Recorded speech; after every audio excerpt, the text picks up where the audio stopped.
Today, I'm going to tell you about 4 things that you can use to fix your technique that sucks.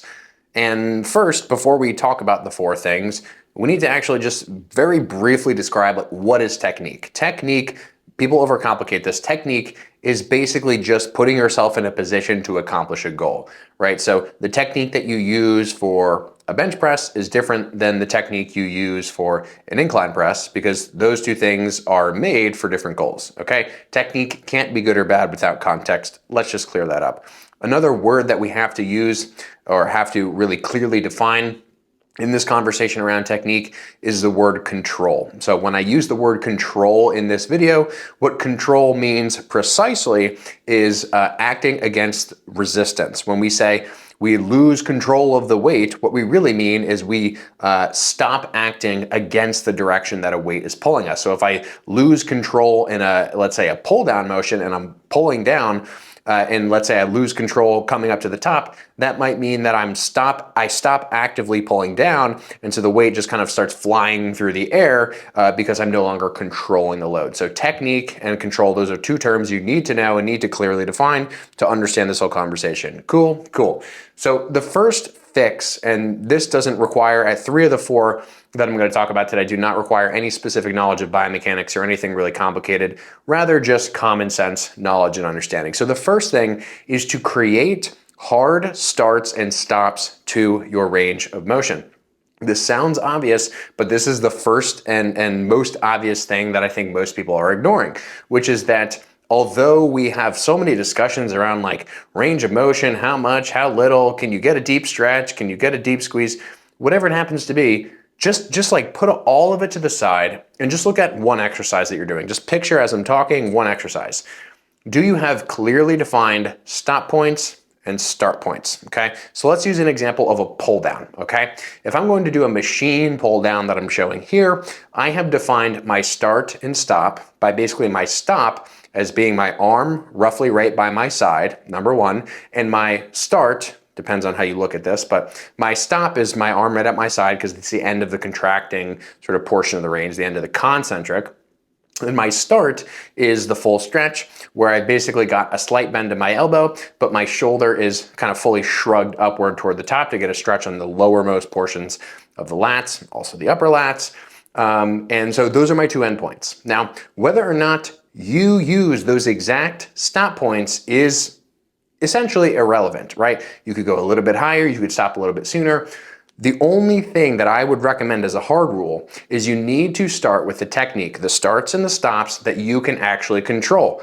Rewind, what is our definition of control? Resisting the resistance. It sounds really simple, but this is going to lead me to point number 2, which is that you need to control eccentrics. Eccentrics essentially set the stage for success on the concentric. So what does that mean? Because a lot of people will say, oh, you must control the eccentric. The eccentric is the most growth promoting. And then you look at the way they're doing the eccentric and you're like, well, what do you, number 1, what do you even mean by control? Because when I'm looking at a lot of people who are talking about controlling eccentrics, they're in fact not controlling eccentrics. Okay, so back to our word control, resisting the direction of resistance. Let's use our same pull down example.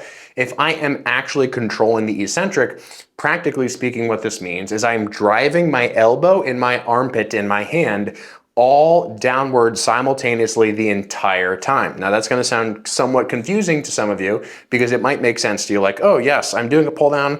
It makes sense to drive downward on the way down, but like on the way up, what am I actually doing? Well, I'm just like raising my arm. Yes, but what does control in this context mean? Control in this context essentially means that I can, inside of my brain, get myself to sort of shove my armpit down, number 1, shove my elbow down, number 2, and shove my hand down, number 3, all the while allowing the load to pull me up, okay? So we are allowing the load to move us in a direction opposite to the one that we have an intent to move. So that's difficult, that's not easy, and it's why people have a tough time controlling loads.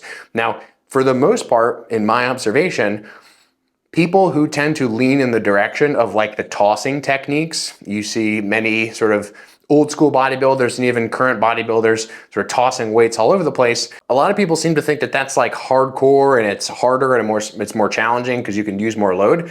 but it's actually, in my estimation, much of the time, a lot easier, right? Tossing things around, being more thoughtless, pretending to be hardcore, right? That stuff is actually easier than paying close attention to what you're trying to do, being really rigid about putting a ton of effort into and precision into the motion itself, and then maintaining that sense of calmness and composure under fatigue. That's a lot harder than just tossing things around haphazardly. Now, there is 100% a place for tossing things around, of course, with a large degree of control. I'm not a fan of techniques that are basically just like, ballistic exercises. Anyway, without getting too off track here, what we've covered so far is basically, number one, if you're going to start to think about how do you improve technique across all your lifts, because this is principle based, number one, you need to identify a start and a stop, because if you don't know the start and the stop, it's like just wandering around without a map. It's like, where am I going? I don't know. I'm just going in any direction, right? Identify the start, identify the stop, set that up at the beginning of the exercise. The way that you identify that is by looking at, hey, okay, within a reasonable rep range, let's say 5 to 15 reps, anywhere in that range is probably pretty good. Pick a weight that's appropriate for that rep range that you can use that is challenging, and then see, okay, for how many reps can I actually control, i.e. act against the direction of resistance in through the entirety of those starts and stops. So just to give one concrete example with the same pull down thing, if I get to a point where it's like, maybe I try to go a little bit higher for the stretch, but I lose control. In other words, I'm not able to sort of actually consciously think about pulling downward against the upward resistance of the handle, right? Then I'm going to cut my range of motion just a little bit shy of that. And slowly over time, what I'm going to look to do is try to master more of the range if that's what you want to do, and if that's something that it makes the exercise feel better or more specific to the target tissue. Okay, so number one, starts and stops. Number two, control, and specifically control the eccentrics. By the way, a tip for getting really good at starting in a really controlled, consistent way is to try to pull yourself into a contracted position first. If it's possible in the exercise. Obviously in some exercises it's not, like some exercises like a dumbbell press, you have to start from the bottom of the press. But even something like a dumbbell press, you could get to the top, basically sort of settle in, and then pretend like you're starting from there. If it's something like a pec fly, let's say, I like to pull either side of the handles to a center point, extend my arms out, set the trajectory that way. If it's something like a pull down, if you're watching the single arm pull down example, you'll see multiple times I basically pulled the handle down with both hands. I'm squeezing my lat, I've got it on, I've got it hot, and then I'm going to start with the eccentric. So I actually love to sort of pull myself into the contracted position. Then from there, maintain, again, what we're calling control, opposition to the resistance. Again, I'll repeat that because it's so important, and people just say the phrase like control the eccentric without actually defining what the hell they're even talking about. And so making sure that those two things are in place, that is going to set the trajectory, and that's probably 95% plus of like what is considered good controlled technique. Okay, now number three occurs, and you need to start to pay attention to number three as a set goes on, right? So the first two, it's like right from the get-go, you need to be paying attention to those first two things. But the third thing is basically to identify and understand how an exercise should change throughout the course of a set, and more specifically, how to maintain 1 and 2 under fatigue. Okay, so let me give an example. Okay, so this pull down, right? At some point, at some level of fatigue, I'm no longer going to be able to pull all the way to the bottom.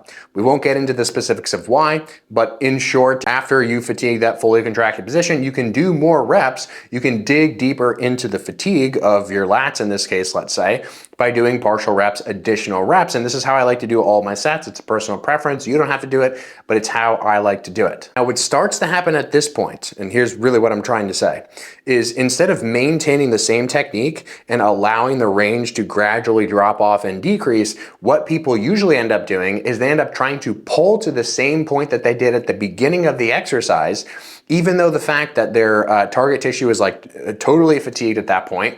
And so what they have to do is they have to start to use other muscles. They have to compensate with other kinds of motions. In the case of a pull down, it could be bending the spine, trying to like laterally bend the spine to move the weight. It could be using more of your wrist muscles. It could be using more of your elbow muscles. It could be doing something wonky with your shoulder, trying to sort of move the tension away from the target tissue that is fatigued. That is not good, because what you're doing is you're basically just starting to do a drop set by involving other motions and other muscle groups. It's probably much more advantageous is for you all to learn how do you dig deeper, deeper, deeper into fatigue while maintaining the same composure and technique. So as a muscle gets tired and as you start to lose range in an exercise, instead of reverting to other techniques, what you have to do is you have to now narrow the window of the stop, technically, it being consistent with my language earlier, and the gap between the start and the stop will start to shrink more and more and more. Now, this won't happen with every single exercise. It will depend on the exercise, but that's why you need to apply these concepts as principles across many different motions.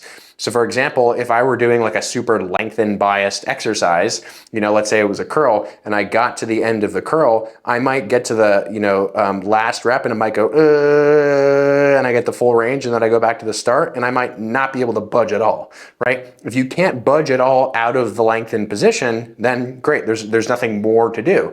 But even in that instance, invariably what will happen is you will start to incur fatigue. What will happen is your brain will be like, no, I need to get out of this. I need to use some other tissue or some other motion. And then you have to be able to resist the temptation to shift the stimulus away from the target tissue. People don't tend to think this is as big of a deal as it actually is. But in my opinion, it matters because even those little bits of fatigue that you start to accumulate in other tissues, if there's a ton of overlap between those tissues and other exercises you're doing, right, you can easily start to overflow the sort of stimulus bucket. Maybe you end up getting pain, discomfort, and so on at some point in the future. Okay, so I tend to really like to standardize technique. I'm rigid about it. And as the fatigue gets more and more and more throughout the course of the set, you have to acknowledge, okay, the window of start and stop is going to narrow and I need to maintain control, i.e. opposition to the resistance as that window narrows. So in the context of this pull down, as you'll have seen, what I do is I basically just pull less. I say, okay, this is as far as I can go with my lat now. I'm not going to do something weird. I'm not going to do something weird. I'm not going to do something weird. I'm just going to allow the range to calmly drop. I'm going to allow it to drop. I'm going to allow it to drop. And then when I can't even get out of the top, what I'm going to do is I'm just going to try to do that shrugging portion until guess what? The shrugging portion runs out and I can't even go and I just stop and the set is done. Unless someone comes and slaps me on the backside of the head and starts cursing at me, more than likely not. But guess what? Even in that case, the muscle is fully fatigued. I'm probably gonna have to use other tissues to get it up anyway, okay? So a muscle can only lift what it can lift. And the really important thing to remember from this point number 3, which again is basically just understand that the starts and stops may change and understand that the window of control needs to sort of work in accordance with that. In other words, as the range shrinks, do not panic, okay? Many people, they try to continue to complete the initial range of the rep, and invariably what that means to me is that the person doesn't understand that fatigue is the goal. In other words, not being able to get the full rep, that's the whole point, right? It's like once you've gotten to that point, you have fatigued enough so that you can no longer return to what you could do when you were fresh. If you could just willy-nilly get to the end of a rep, at the end of a set, well then that would mean you weren't fatigued. And that would subsequently mean you did not accomplish the goal of the exercise if you're trying to train hard. So anyway, basically, don't fear fatigue. Fatigue is the goal. Fatigue is literally the goal because fatigue is what generates the positive outcome, the strength, the muscle, etc. And so when you start to lose range, be like, oh yes, this is fantastic. I'm losing range. It means I've appropriately fatigued the tissue, and just allow that range to drop if it's going to, and maintain control over that window as it does drop. Okay, number four, after all those things is the next priority, which would be to understand some basics of biomechanics, okay? I have obviously a million other videos on my channel about biomechanics. This is not a biomechanics specific video.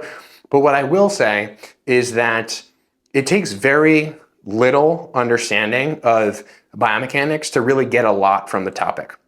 So what I mean by that is it takes very, very little to know that, like, okay, my upper pec, it pulls a little bit differently than my lower pec. And once you have that principle, right, you can just understand how it applies across a bunch of different exercises. Oh, my upper pec does more of like this thing. So even if I'm doing a press or if I'm doing a fly or if I get into a machine and I'm doing more of this, that's going to be more of an upper pec thing. And oh, guess what? If I do like a cable thing like this or like a dumbbell thing that's more angled this way, guess what? That'll be a more lower chest, right? Oh, a more vertical pull is going to be more lower lat. A more horizontal pull is going to be more upper lat. Something that's raising to the side is going to be more middle delt than something raising to the front. These are all really, really basic things that all of you, I think, at least on some level, have an intuitive understanding of. but even just a little bit extra understanding of like, okay, where are these attachment sites? How do I bring them closer together in an exercise? A very, very small amount will go a very, very long way in that regard. It doesn't have to be learning from me. It could be learning from anyone. It could even just be, Googling, the anatomy of different muscles and being like, okay, how would it make sense for, the middle trap to contract as compared to the lower trap based on, their different fiber orientations? Oh, the middle trap is like an elevating muscle and the lower trap does, kind of the opposite, but they can also sort of do this similar thing if like my shoulder blades are getting pulled backward, right? So just little things like that can go a long way, because once you learn it once and you start to understand how it applies across different exercises, it's never going to leave your brain. Because if you're watching this at this point and you're someone who really loves to train, you're going to be thinking about and applying these concepts all the time. So again, just a little knowledge will go a long way in that regard. If you want a recommendation from me personally, selfish plug, look at any of the links in the description. My beginner biomechanics course would probably be the best place to start. But again, anyone who you trust in the realm of biomechanics, go learn their stuff. I don't care. I ultimately just want everyone to have a better gym experience. So anyway, I hope you enjoyed this video. If you have any questions for me that are specific to this video and not random questions that have nothing to do with it, please drop them below, and I'll see you on the next one.